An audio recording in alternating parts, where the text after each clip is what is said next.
Naushad news world के खास कार्यक्रम में आपका स्वागत है और मैं राजेश सोनी। और आज हम बात करने वाले हैं मध्य प्रदेश लोकसभा की एक ऐसी सीट जो कि हाई प्रोफाइल सीट है, ऐसी सीट जिसने कई बड़े नेताओं को सत्ता के शिखर तक पहुंचाया। जी हां, वो सीट है मध्य प्रदेश की विदिशा लोकसभा सीट, जहां से कई दिग्गज चुनाव लड़े और केंद्र की राजनीति में उन्होंने हिस्सेदारी भी निभाई। ऐसी ही सीट पर इस बार मध्य प्रदेश से 20 साल तक मध्य प्रदेश के मुखिया रहे पूर्व मुख्यमंत्री शिवराज सिंह चौहान इस बार लोकसभा के प्रत्याशी हैं। और इससे पहले भी 5 साल वो लगातार 5 बार के सांसद रह चुके हैं इसी सीट से। एक बार फिर भारतीय जनता पार्टी ने उन पर भरोसा जताया है। इस सीट के क्या कुछ राजनीतिक समीकरण है, यही हम समझने की कोशिश करेंगे। हमारे साथ मेहमान हैं जो कि इसी सीट से भारतीय जनता पार्टी के प्रभारी बनाए गए हैं, राजाराम शिवहरे जी। राजाराम जी, आपका बहुत बहुत स्वागत है हमारे खास कार्यक्रम में। सबसे पहले तो मैं आपसे ये समझना चाहूँगा, जिस तरह से ये सीट है और ये सीट बीजेपी का गढ़ ही मानी जाती है। लगातार हमने देखा है कि भाजपा के ही कब्जे में रही है सीट, और इस बार मध्य प्रदेश के पूर्व सीएम, लोकप्रिय चेहरे, पूर्व मुख्यमंत्री शिवराज सिंह चौहान इस सीट पर मैदान में है। क्या कहता है इस सीट का समीकरण, किस तरह का माहौल जो है इस बार के 2024 में बनता हुआ नजर आ रहा है? देखिए, सीट का माहौल एक तरफा है। इस सीट पे जैसा कि आपने कहा कि माननीय शिवराज सिंह चौहान जी लगभग 18 वर्षों तक कंटिन्यू उन्होंने मध्य प्रदेश के मुख्यमंत्री के रूप में कार्य किया और उससे पहले 5 बार इस लोकसभा का वो प्रतिनिधित्व कर चुके हैं। उनकी घर घर जनता में व्यक्तिगत रूप से पहचान है और व्यक्तिगत पहचान होने के नाते उनका एक एक व्यक्ति से पारिवारिक संबंध है। मध्य प्रदेश की ही नहीं, देश की सर्वाधिक लोकप्रिय सीटों में से एक, मुख्य सीट में से एक सीट ये है। जैसे बनारस को माननीय प्रधानमंत्री जी के नाम से जाना जाता है, तो मध्य प्रदेश में यदि हम बात करें तो विदिशा लोकसभा संसदीय क्षेत्र शिवराज जी के नाम से जानी जाती है। यहाँ बच्चा बच्चा शिवराज जी के लिए वोट देने के लिए तैयार है। एक एक मतदाता घर से निकलने के लिए, जाने के लिए तैयार है।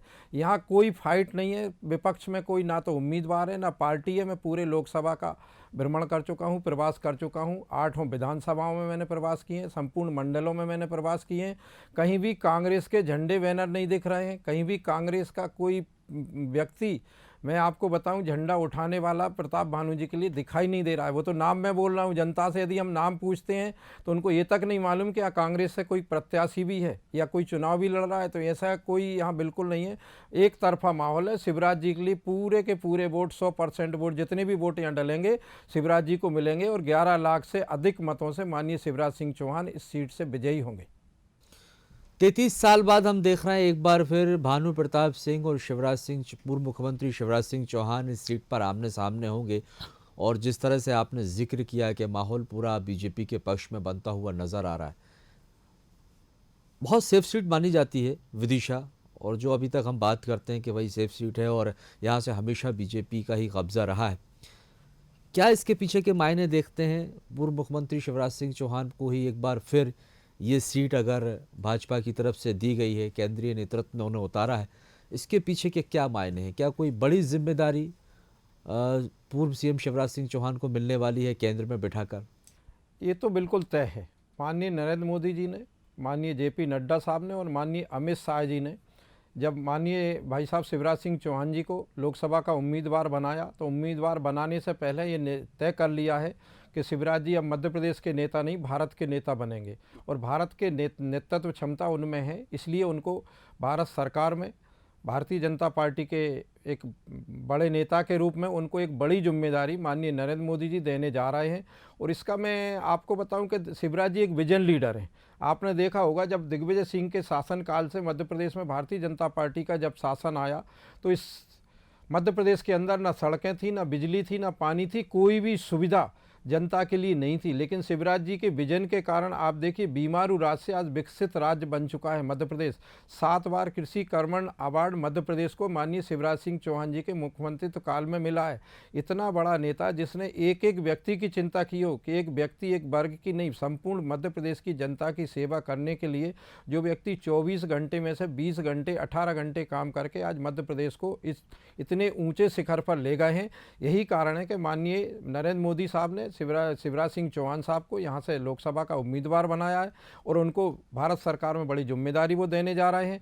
और इसके पीछे कारण भी है कि शिवराज जी ने जो काम मध्य प्रदेश के साथ साथ देश के लिए जो सोच के रखा है, आप देखें विदेशों में भी यदि शिवराज जी गए हैं तो विदेशों में भी उनकी के लिए बहुत जनता का प्यार उमड़ पड़ा है। जैसे नरेंद्र मोदी जी के लिए प्यार उमड़ता है विदेशों में, वैसा शिवराज जी के लिए भी जनता का प्यार उमड़ रहा है। अभी आप देख रहे होंगे कि शिवराज जी जहाँ जहाँ जा रहे हैं, विदिशा लोकसभा छोड़ करके भी वहाँ जनता उमड़ रही है। दूसरे नेताओं के लिए यदि हम देखें तो जनता को बुलाना पड़ता है, लेकिन शिवराज जी के लिए ऐसा है कि जनता खुद आगे आकर के आ रही है। और मैं जहाँ जहाँ लोकसभा में प्रचार करने के लिए जा रहा हूँ, वहाँ मतदाता ये कहता है भैया आप यहाँ क्यों आ रहे हो, हम तो खुद शिवराज जी के लिए ही काम कर रहे हैं, हम तो खुद शिवराज जी को वोट देना चाहते हैं। अभी आपने प्रताप भानु जी की बात कही, प्रताप भानु जी की एक बात मेरे संज्ञान में आज ही आई है कि मंडीदीप में उन्होंने एक सभा की थी जब वो सांसद थे कि मंडीदीप के लोगों की ये ज़मीन यदि आप हमें एग्री उसके लिए देंगे इंडस्ट्री के लिए, तो कहीं मैं यहाँ के लोगों को रोज़गार दिलाऊंगा और यहाँ के जो ज़मीन है उसको हम इंडस्ट्री में तब्दील करके वहाँ वो कराएंगे। लेकिन आज तक एक किसान सुनील पाल, जो कि अभी हमारे बीजेपी के मंडल अध्यक्ष हैं, उन्होंने ये आरोप लगाया उनके ऊपर कि भाई साहब मैं आज तक मेरे को वहाँ नौकरी नहीं मिली, कहीं मैं उस समय बहुत परेशान था, लेकिन प्रताप बानी को कहीं यहाँ आएंगे तो कहीं मैं उनको खुद काले झंडे दिखा करके उनका वो बहिष्कार करूंगा। तो ऐसे देखिए कांग्रेस का कैंडिडेट कहीं नहीं है। और अकेले में विदिशा की बात नहीं कर रहा, संपूर्ण मध्य प्रदेश में एक भी सीट भारतीय जनता पार्टी खोने नहीं जा रही। 29 की 29 लोकसभा सीटें मध्य प्रदेश में जीत रहे हैं। और ये माननीय शिवराज सिंह चौहान और भारतीय जनता पार्टी का जो शासनकाल रहा है, माननीय हमारे डॉक्टर मोहन यादव जी जो अभी मुख्यमंत्री हैं, उनके नेतृत्व में, माननीय प्रदेश अध्यक्ष BD शर्मा जी के नेतृत्व में जो जनता ने का जो विश्वास भारतीय जनता पार्टी ने जीता है, उस विश्वास का कारण है कि आज संपूर्ण मध्य प्रदेश में भगवा लहर दिखाई दे रही है। राम मंदिर का मुद्दा हो, आपने देखिए कभी किसी ने सोचा था कि 500 साल पुराना राम मंदिर बनेगा? नरेंद्र मोदी जी का ही कारण था कि आज राम मंदिर बना के दिया, 370 हटा के दिए, 3 तलाक का मामला उन्होंने ख़त्म किया है, किसानों को किसान सम्मान निधि दिए, महिलाएं चूल्हा फूंक फूंक करके आपने देखा होगा आंखें सूज जाती थी, बीमार पड़ जाती थी, उज्ज्वला योजना दी है, लोग इलाज के लिए दर दर भटकते थे। आज माननीय शिवराज सिंह चौहान जी का ने तो पहले ही लाडली लक्ष्मी योजना बनाई, और उसके बाद नरेंद्र मोदी ने जो आयुष्मान कार्ड योजना बनाई है, उस आयुष्मान कार्ड योजना से हर व्यक्ति का आज इलाज हो रहा है। और एक नई योजना माननीय प्रधानमंत्री जी ने अभी जो ला कर दी है कि 70 वर्ष से ऊपर कोई भी व्यक्ति अब निःशुल्क इलाज पूरे भारत में करा सकेगा। तो इतनी सारी योजनाएं आज भारत सरकार और मध्य प्रदेश सरकार के अंदर चल रही हैं कि एक एक योजना का लाभ हर व्यक्ति मिल रहा है। आज किसी भी घर में हम यदि चले जाते हैं, मध्य प्रदेश के नहीं पूरे भारत के, तो ऐसा कोई सा घर नहीं होगा जहां मध्य प्रदेश और भारत सरकार की किसी योजना का लाभ लिया हुआ व्यक्ति उस घर में मौजूद नहीं होगा। इसलिए हर व्यक्ति दिल खोल के आज भारतीय जनता पार्टी के लिए वोट देने के लिए तैयार है। ठीक है, अपने अपने पक्ष में तो राजनीतिक दल माहौल की बात यहाँ पर कर भी रहे हैं। शिवहरे जी, शिवराज जी जब उनसे सवाल पूछा मीडिया ने, जब सीएम मोहन यादव जी जब मुख्यमंत्री बने कि भाई आपकी अगली भूमिका क्या रहेगी, तब शिवराज जी का एक बयान आया था कि मैं अपने मुंह से कुछ नहीं मांग सकता, मैं कुछ मांगूंगा नहीं। ये अलग बात है भाई, उनकी जो छवि है वो जनता के बीच वाकई सही बात है, ज़मीनी पकड़ बहुत अच्छी है, ज़मीनी नेता के तौर पर उनकी लोकप्रियता है, मिलनसार हैं, जनता के बीच कुछ उनके खुद पहुंचना और सहानुभूति की लहर भी हमने एक देखी थी पूर्व सीएम शिवराज सिंह चौहान को लेकर। लेकिन जब उनका ये बयान सामने आया था कि मैं खुद से कुछ नहीं मांगूंगा, तो क्या इसके मायने हैं जब केंद्र ने ये बात सुनी हो उनके बयान के बाद और उसके बाद ये तय किया हो कि भाई अब तो शिवराज को कोई बड़ी जिम्मेदारी देना चाहिए? देखिए, मांगने वाली बात है, उन्होंने इतना काम किया था, उनके काम बोल रहे थे और मांगने का ऐसा कोई वो कारण नहीं था। माननीय शिवराज जी ये चाहते थे कि जो भी जिम्मेदारी, पहले भी आपको याद दिलाऊं, जब वो मुख्यमंत्री बने थे तब भी वो मुख्यमंत्री पद की दौड़ में नहीं थे। तब भी उन्होंने मुख्यमंत्री पद का कभी उन्होंने स्वयं की तरफ से इच्छा जाहिर नहीं की। जब उनको विदिशा से सांसद पहली बार बनाया गया तब भी उन्होंने खुद से इच्छा जाहिर नहीं की। माननीय पटवा जी ने, माननीय अटल जी ने खुद उनकी सीट खाली की थी और अटल जी की सीट से वो सांसद बने थे। जब पहली बार विधायक बने तब भी पटवा जी ने ही उनको आगे बढ़ाया था। और आज जब वो यहाँ पर फिर से लोकसभा का जो चुनाव लड़ रहे हैं तो माननीय नरेंद्र मोदी जी ने उनकी क्षमता का आकलन करके उनको आगे बढ़ाया है। राजाराम जी, इस बार भारतीय जनता पार्टी हर सीट पर 370 ज्यादा वोटों का लक्ष्य लेकर चल रही है। हम आपसे समझना चाहेंगे कि इस बार पूर्व मुख्यमंत्री शिवराज सिंह चौहान मैदान में हैं, उनकी लोकप्रियता ज़्यादा है, ज़मीनी नेता है, जनता से सीधा जुड़ाव है, और जिस तरह से हम देख रहे हैं कि पिछले वोट जो चरणों में मतदान प्रतिशत कम हुआ, उसके इतर विदिशा सीट पर क्या मार्जिन लेकर चल रहे हैं? 33 साल बाद यदि भानु प्रताप सिंह से पूर्व सीएम शिवराज सिंह चौहान का मुकाबला है, कितने मार्जिन से जीत होगी? क्या विदिशा सीट इस बार इतिहास बनाएगी? देखिए राजेश जी, आपने जो सवाल किया है कि प्रताप भानु से हमारा कोई मुकाबला ही नहीं है, यहाँ तो जनता एक तरफा है। माननीय शिवराज सिंह चौहान जी के नेतृत्व में पूरी जनता भारतीय जनता पार्टी को वोट देने जा रही है और 11 लाख से ऊपर माननीय शिवराज सिंह चौहान विदिशा लोकसभा संसदीय क्षेत्र से विजयी होंगे और पूरे भारत में वो इतिहास बनाएंगे।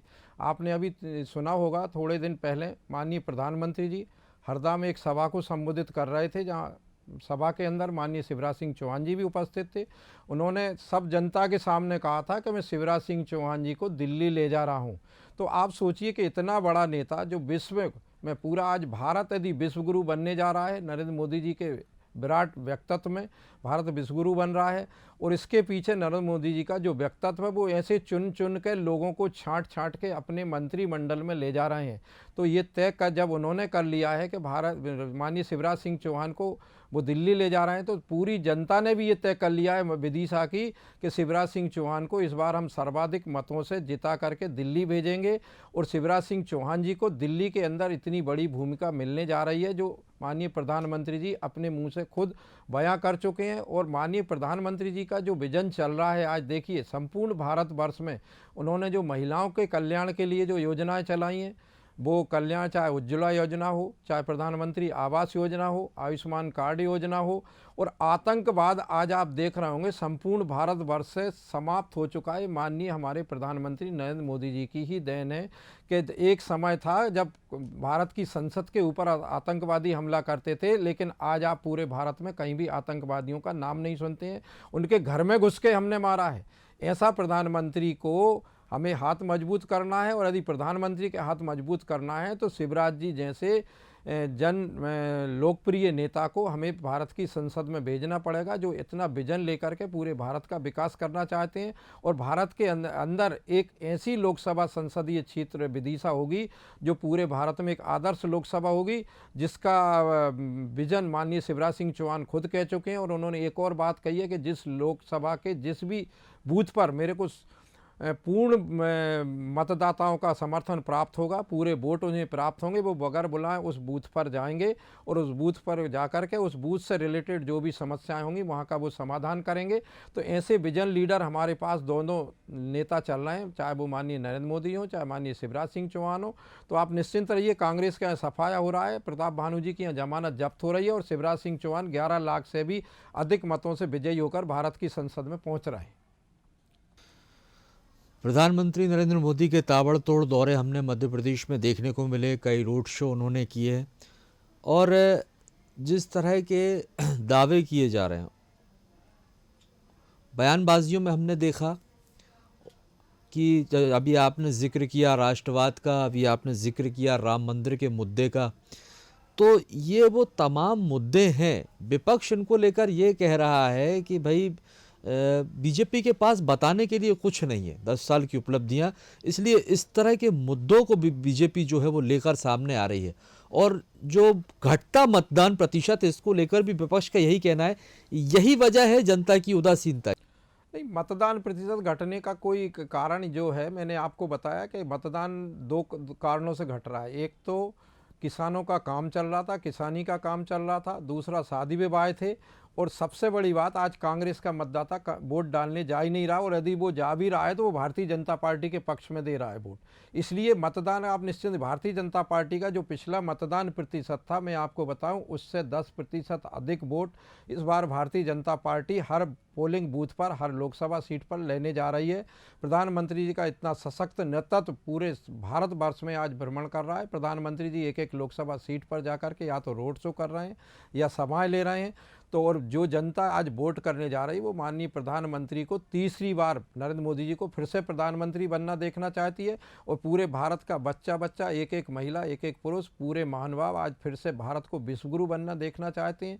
और अखंड भारत की जो भारतीय जनता पार्टी ने कल्पना की थी, मैं आपको बताऊं, ये तीसरी बार जब माननीय नरेंद्र मोदी जी यदि प्रधानमंत्री बनेंगे तो भारत का एक अखंड स्वरूप आपको दिखाई देगा। एक समय था जब भारत का प्रधानमंत्री जाता था तो पीछे हाथ बांध के खड़ा होता था और विदेश का प्रधानमंत्री उनको कोई तवज्जो नहीं देता था। लेकिन आज नरेंद्र मोदी जी के नेतृत्व में जब भारत का प्रधानमंत्री किसी विदेशी ज़मीन पर उतरता है तो विदेश का राष्ट्राध्यक्ष आकर के, आपने अभी देखा होगा कि परंपराएं तोड़ के सपत्नीक माननीय प्रधानमंत्री नरेंद्र मोदी जी को लोग एयरपोर्ट पर रिसीव करते हैं और उनके सम्मान में भोज रखते हैं, उनको तमाम तरह की सुविधाएं देते हैं। और माननीय प्रधानमंत्री जहां जहां जाते हैं आप देख रहे हैं जनता उबाल मार करके प्रधानमंत्री के स्वागत के लिए उमड़ पड़ती है। और वही स्थिति विदिशा संसदीय क्षेत्र के अंदर माननीय शिवराज सिंह चौहान जी की है कि आज शिवराज सिंह चौहान जिस क्षेत्र में जा रहे हैं, जिस तहसील में जा रहे हैं, जिस गाँव में जा रहे हैं, जिस शहर में जा रहे हैं, जनता इतनी उमड़ पड़ रही है, इतनी उमड़ पड़ती है कि शिवराज जी को कहना पड़ता है कि भैया आप मुझे जाने दो, अगली सभा के लिए मैं लेट हो रहा हूं। हाथ जोड़ के माननीय शिवराज सिंह चौहान निवेदन करते हैं, तब भी जनता उनको छोड़ती नहीं है। कार से या हेलीकॉप्टर से जहां जहां बजाते हैं उनका जनता पीछा करके एक झलक उनकी देखना चाहती है, एक शब्द उनका सुनना चाहता है। निश्चित तौर पर, क्योंकि जैसे ही जो आपने कहा राजाराम शिवहरे जी, शिवराज सिंह चौहान की लोकप्रियता को लेकर जैसे ही विदिशा का प्रत्याशी उन्हें घोषित किया गया था, जनता के अंदर जश्न का माहौल था। और ये बतलाता है पूर्व सीएम शिवराज सिंह चौहान की लोकप्रियता को। और जो आप कह रहे हैं और आप प्रभारी भी हैं कि भाई इस बार जो है एक बड़े मार्जिन से विदिशा में जीत होगी। विदिशा सीट जो है मध्य प्रदेश की लोकसभा की, वो इस बार इतिहास रचने जा रही है। भारी मतों से शिवराज सिंह चौहान जीतकर लोकसभा पहुंचेंगे और क्या उनकी नई जिम्मेदारी होगी, ये देखने वाली बात होगी। ये तो नतीजे तय करेंगे। और आपका बहुत बहुत शुक्रिया हमारे साथ ख़ास बातचीत में शामिल होने के लिए। तो हमारे साथ राजाराम शिवहरे जी थे, जो कि विदिशा सीट से लोकसभा के प्रभारी हैं और बड़ी जिम्मेदारी इनके पास है।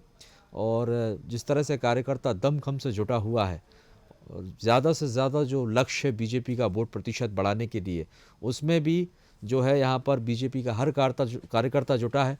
और लोकसभा सीट से प्रभारी राजाराम जी भी हर सीट पर जा रहे हैं और पूर्व सीएम शिवराज सिंह चौहान के पक्ष में प्रचार प्रसार कर रहे हैं। जनता को घर से निकालना और ज़्यादा से ज़्यादा वोटिंग करवाना, ये इनकी अहम जिम्मेदारी है, यहाँ पर ये निभा रहे हैं। अब इसमें बीजेपी कितना फ़ायदा लेती है ये आने वाला वक्त बताएगा। फिलहाल के लिए बहुत बहुत शुक्रिया और आगे की खबरों के लिए आप देखते रहिए न्यूज़ वर्ल्ड।